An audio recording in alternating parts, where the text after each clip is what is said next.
أعوذ بالله من الشيطان الرجيم. بسم الله الرحمن الرحيم. السلام عليكم ورحمة الله تعالى وبركاته. Murid-murid, sebelum kita mulakan pembelajaran kita pada kali ini, sama-sama kita membaca doa penenang hati. A'udzu billahi minasyaitonir rajim. Bismillahirrahmanirrahim. Allahumma iftah alaina hikmataka wanshur alaina min khazaini rahmatika ya arhamar rahimin. Rabbi shrah li sadri wa yassir li amri wahlul 'uqdatam min lisani yafqahu qawli. Wa sallallahu ala sayyidina Muhammad wa ala alihi wa sahbihi wa sallam. Walhamdulillahi rabbil alamin. Murid-murid, marilah sama-sama kita baca supaya kita lebih faham. Bismillahirrahmanirrahim. Pelajaran 5. Pusaka Musyarrakah. 5.1. Pengenalan. Pusaka musyarrakah dari segi bahasa ialah berkongsi atau bersekutu.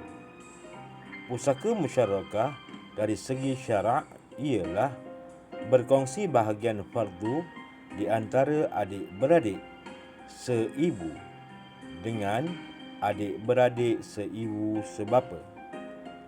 5.2. Rukun pusaka musyarrakah. Masalah musyarrakah hanya berlaku kepada satu masalah sahaja apabila si mati meninggalkan: 1. Suami. 2. Ibu atau nenek. 3. 2 orang atau lebih adik-beradik seibu sama ada lelaki atau perempuan. 4. Seorang atau lebih adik-beradik lelaki seibu sebapa atau bersama adik-beradik perempuan seibu sebapa. Info. Masalah musyarrakah berlaku pada zaman Khalifah Sayyidina Umar Al-Khattab apabila si mati meninggalkan 2 orang atau lebih adik-beradik seibu bersama adik-beradik seibu sebapa. Setelah dibahagikan kepada semua ahli fardu, tiada baki untuk adik-beradik seibu sebapa yang mendapat asabah. Oleh sebab itu, Khalifah Sayyidina Umar Al-Khattab telah berijtihad agar adik-beradik seibu dengan adik-beradik seibu sebapa berkongsi bahagian fardu thuluth, yakni 1/3. Info. Masalah ini dikenali dengan nama: 1. Musyarrakah, yakni berkongsi. 2. Hijariyah atau yamiyah, yakni batu yang dicampakkan ke laut kerana diandaikan bapa mereka seperti batu yang dicampakkan ke laut. 3. Himariyah, yakni himar, kerana diandaikan seperti himar, yakni keldai. Ibu mereka adalah sama. 4. Mumbariyah, sebab Khalifah Umar mengisytiharkan di atas mimbar di masjid. Penyelesaian pusaka musyarrakah. 1. Pembahagian asal.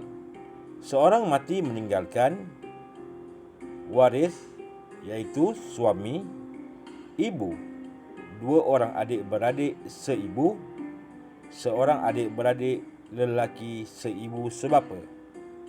Kadar pusaka suami iaitu 1/2, ibu 1/6, 2 orang adik-beradik seibu 1/3 dan seorang adik-beradik lelaki seibu sebapa iaitu mendapat asabah.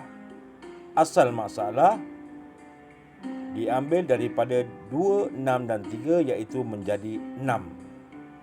Maka bahagian yang diperolehi suami mendapat 3, ibu mendapat 1, 2 orang adik-beradik seibu mendapat 2, dan seorang adik-beradik lelaki seibu sebapa mendapat asobah iaitu kosong, tiada baki.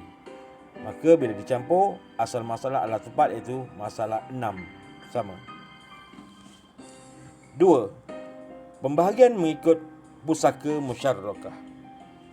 Seorang mati meninggalkan, sama juga kira-kiraannya, yang ini pun sama. Cuma bila dibahagikan,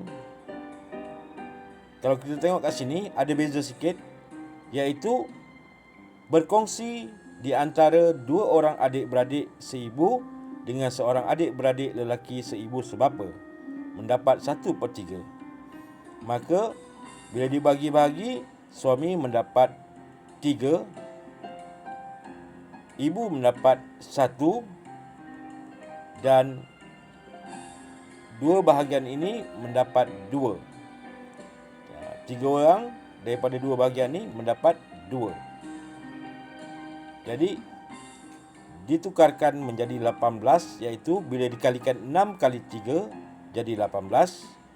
3 kali 3 mendapat 9, 1 kali 3 mendapat 3. Maka yang 2 ni kali kepada 3 jadi 6.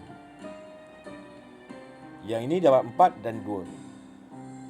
Asal masalah ini ialah 6.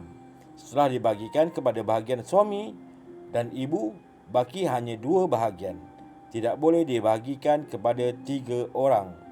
Yang ini 2 orang adik-beradik seibu dan seorang adik-beradik lelaki seibu sebapa. Oleh sebab itu, masalah ini dibesarkan dengan didarabkan asal masalah 6 dengan jumlah 3 orang adik-beradik menjadi sah masalah kepada 18. Setiap adik-beradik akan mendapat 2 bahagian. Baik murid, kita tengok yang sebelumnya dan saya akan uraikan, Ustaz akan uraikan. Baik.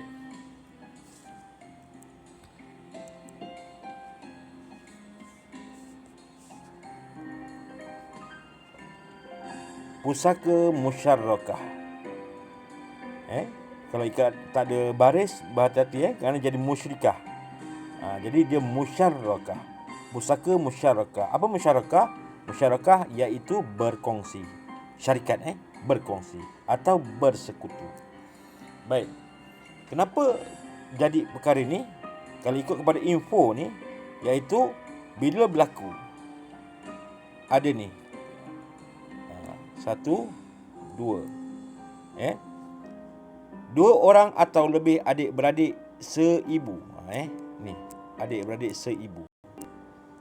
Satu lagi, seorang atau lebih adik-beradik lelaki seibu sebapa. Yang ni seibu sebapa. Bila ada pembagian pusaka, warisnya iaitu ada suami, ada ibu atau ada nenek, dan ada adik-beradik seibu ataupun adik-beradik seibu sebapa, maka akan berlaku masalah. Masalah apa? Yang terakhir ni iaitu seibu sebapa. Adik-beradik seibu sebapa akan mendapat asobah. Asobah. Biasanya kalau dibagikan, yang asobah ni tak akan dapat apa-apa kerana tiada baki. Sedangkan kalau kita perhatikan, adik-beradik seibu dengan adik-beradik seibu sebapa, mana lebih kuat? Sudah tentu yang lebih kuat adalah seibu sebapa, kerana kedua-dua ibu bapanya adalah bapa mereka. Sedangkan adik-beradik seibu sahaja, dia kurang kuat berbanding dengan seibu sebapa. Jadi masalah ini, adik-beradik seibu sebapa tak akan dapat apa-apa kerana dari bakinya tiada. Jadi Sayyidina Umar melihat perkara ini, apabila melihat perkara ini, maka Sayyidina Umar telah berijtihad. Maka dikatakan bahawa adik-beradik seibu sebapa ni hendaklah berkongsi. Yang ni kena kongsi. Berkongsi dengan adik-beradik seibu sahaja. Adik-beradik seibu sebapa hendaklah berkongsi dengan adik-beradik seibu. Kalau tak, memang tak akan dapat. Masalah ni cuma berlaku bila mana ada suami, ada ibu atau ada nenek, ada ada adik-beradik seibu, anak adik-beradik seibu sebapa. Maka memanglah adik-beradik seibu sebapa ni tak akan dapat apa-apa. Baik. Kalau tengok pada info ni, masalah musyarakah berlaku pada zaman Khalifah Sayyidina Umar Al-Khattab apabila si mati meninggalkan 2 orang atau lebih adik-beradik seibu sebapa, adik-beradik seibu sebapa. Setelah dibagikan kepada semua ahli fardu, tiada baki. Nampak dikatakan tiada baki untuk dibagikan sebab adik-beradik seibu sebapa ni. Takkan ada baki, tak ada baki untuk mendapat asabah. Asabah ni apa? Baki daripada harta. Sebab tu siapa dapat asabah nasib baik. Tapi jadi masalah ini bila berlarutan, maka Sayyidina Umar melihat perkara ini, maka dia berijtihad.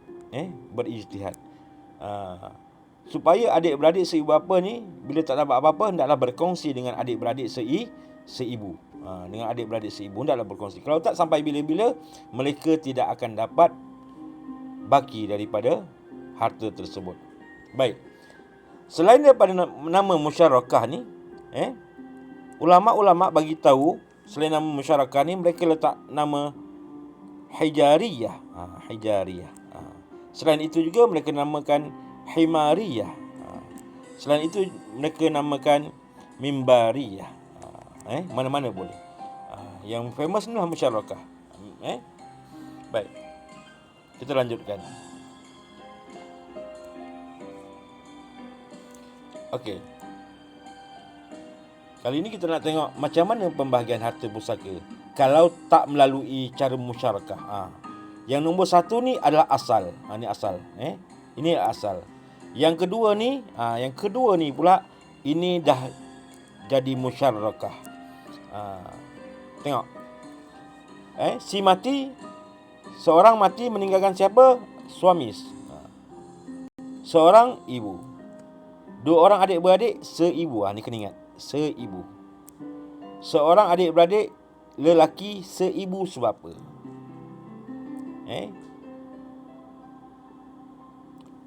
Baik. Adik-beradik seibu sebapa ni dia mendapat asabah. 2 orang adik-beradik ni seibu mendapat 1/3. Ini kod. Kena hafal. Benda kena hafal. Jadi suami mendapat 1/2. Ibu mendapat 1/6. 2 orang adik-beradik seibu mendapat 1/3. Jadi masalah apa? 2, 6 dan 3. Jadi nak dapat asal masalah, 2 boleh masuk dengan 6. 2 kali berapa 6? 2 kali 3 6. Masuk 6. 3 kali berapa? 3 kali 2 6. Masuk pada 6. Jadi masalah 6. Bila masalah 6, 6 kali 1/2, jawapannya 3.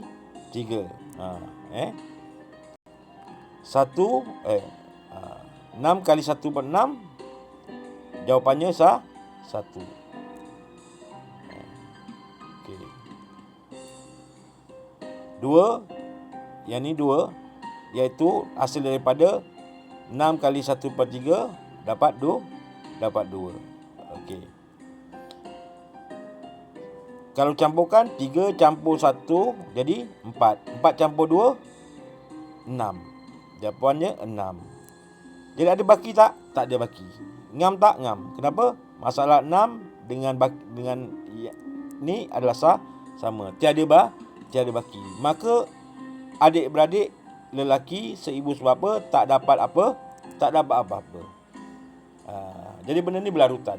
Siapa-siapa pun bila ada adik-beradik dan adik-beradik seibu sebapa dan adik-beradik seibu, maka adik-beradik seibu sebapa pastilah tak dapat apa. Jadi Sayyidina Umar buat dengan cara musyarakah. Okey. Ini sama juga, tetapi yang kat sini. Dua adik-beradik seibu dan seorang adik-beradik lelaki seibu sebapa. Jadi berapa orang? 3 orang. Dikongsi dalam fardu 1/3. Jadi masalah berapa? Kita tengok 2, 6 dan 3. Jadi masuk kepada 2 boleh masuk pada 6, 3 boleh masuk dalam 6. Jadi masalah apa? Masalah 6. Masalah 6. Kalau dia bagikan sama juga. Suami dapat 3. 6 kali 1 berdua dapat 3. 6 kali 1 6. 6 bagi 2 3. 6 kali 1 6. 6 bagi 6 1. 6 kali 1 6. 6 bagi 3 2. Okey, baik. Jadi selesai, betul. Ni betul, ni betul dan ni betul. Okey.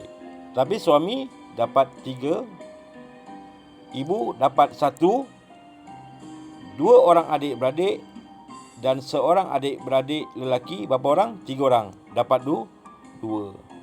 Bila dapat 2, boleh tak bagi kepada 3 orang? Tak boleh. Jadi macam mana? Nak selesaikan 2 kali 3. Jadi berapa? 6. Bila 6, yang ni dapat 2, yang lepas tu seorang lagi dapat 2, yang ini pun dapat 2. 2, 4, 6. Jadi 2 kali 3 jadi 6. Yang ini pun kali 3. Kali 3, yang ni pun kali 3. 3, yang ni masalah 6 ni pun kali 3 jadi 18. Jadi 3 kali 3 dia dapat 9 hasil dia. 1 kali 3 dia dapat 3. 4 kali ni. Yang ni 2 daripada 2 dan 2. Jadi 4 dan ni pun 2. Ni 2.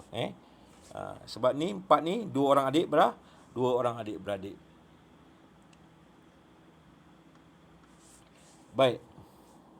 Kalau dicampurkan 9 campur 3 campur 4 campur 2 jadi 18. Yang ini dia punya dicampurkan dapat 18 ni dengan ni sama. Maka betul lah. Betul lah pembagian ni.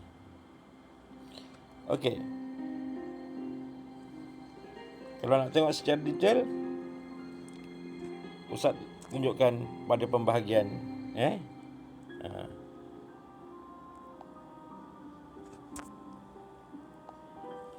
Tadi suami dapat apa? Suami dapat 1/2. Kita tengok balik tadi. Suami dapat 1/2, ibu dapat 1/6. Ibu dapat 1/6. 2 adik beradik seibu dapat apa? 1/3. 1 adik beradik seibu seberapa? Berkongsi juga dapat ni. Baik.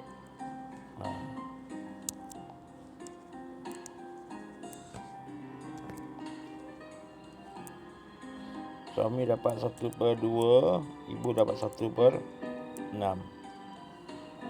Okey, masalah berapa? Kalau kita tengok 2, ni 2, yang kemudian 6, kemudian 3. Okey. 2 boleh masuk dalam 3, 6, 3 boleh masuk dalam 6. CB berapa? 3 kali 2 6. 2 kali 3 6. Jadi masalah 6. Masalah 6. Baik, kalau kita bagian 6 kali 1 6. 6 bahagi 2 berapa? 3. 6 kali 1 6. 6 bagi 6 1. 6 kali 1 6. 6 bahagi 3 2. Jadi yang ni 3, 1 dan 2. Saya kecilkan sikit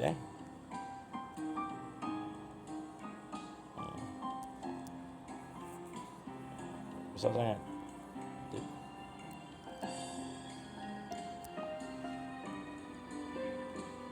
Baik.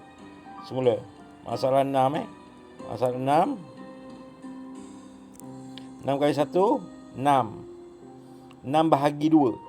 Berapa? 3. 6 kali 1, 6. 6 bagi 6, 1. 6 kali 1, 6. 6 bagi 3, 2. Baik. Okey, kalau satu orang suami dapat 3 bahagian, selesai. Okey, selesai. Ibu mendapat 1 bahagian. Okey, selesai. Seorang ibu. Tapi 2 nak bagi 3 orang, boleh tak? Tak boleh kan? Jadi macam mana penyelesaiannya? Penyelesaiannya nak cari macam mana nak jumlah ni boleh dapatkan bahagi kepada 3 orang ni. Maka dikali kepada, cuba 2 kali 1. Dah tentu tak sama je. Okey, tak boleh. Kita kalikan kepada kita kali kepada 2. 2 kali 2. Jadi berapa? 4. 4 boleh bagi kepada 3 orang tak? Pun tak boleh. Maka tadi 2 Cuba kita kali 2 kali 3. 2 kali 3 dapat berapa? 6. 6 boleh bagi 3 tak? Boleh. Satu bahagian ni, satu orang ni akan mendapat 2. Dapat 2. Seorang dapat 2, yang kedua dapat 2, yang ketiga dapat 2. Sebab 6 6, 2, 2 dan 2. Jadi 2 kali 3. Bila ini dah dikalikan 3, yang atas pun kena kalikan 3. Yang ni kena kali 3, yang ni pun kena kali 3. Masalah 6 ni pun kena kali 3. 6 kali 3 jadi apa jawapannya? Masalah 18. 2 kali 3 berapa? 6. 1 kali 3 berapa? 3. 3 3 berapa? 9. Jadi kalau dicampurkan ni, 6 campur 3 campur 9. 9, 10, 11, 12, 13, 14, 15, 16, 17, 18. Jadi 18. Jawapan 18 sama tak dengan masalah? Sama. Maka sempurna. Ini cara secara jelas. Jadi kalau kita tengok pada sini, masalah dia asal dia 6. Kenapa jadi 18? Sebab dikali kepada 3. Kenapa kali 3? Sebab baki 2 ni nak bagikan kepada 3 orang tak boleh. Maka 2 kali 3 jadi 6. Jadi 6. Kalau 6 ni dibagi boleh tak? Boleh. Kalau 3 orang ni, seorang dapat 2 bahagian. Seorang lagi dapat 2 bahagian, seorang lagi dapat 2 bahagian. Selesai. Boleh 2, 4, 6. Jadi bila dah bagi, yang atas ni 2 orang dapat 4 bahagian, 2 kan, dengan 2 orang kan. 2 orang. Yang ni seorang. Jadi yang bawah ni dapat 2. Baik. Okey. Saya harap agak payah sikit nak faham tajuk ni. Cuba ulang-ulang video ni. Mudah-mudahan murid-murid dapat faham dengan jelas. Dan sekiranya murid-murid semua ada masalah, murid-murid boleh tanya pada ustaz. WhatsApp pada ustaz. Nanti ustaz cuba terangkan. Untuk itu, wabillahi taufiq wal hidayah. Wassalamualaikum warahmatullahi wabarakatuh.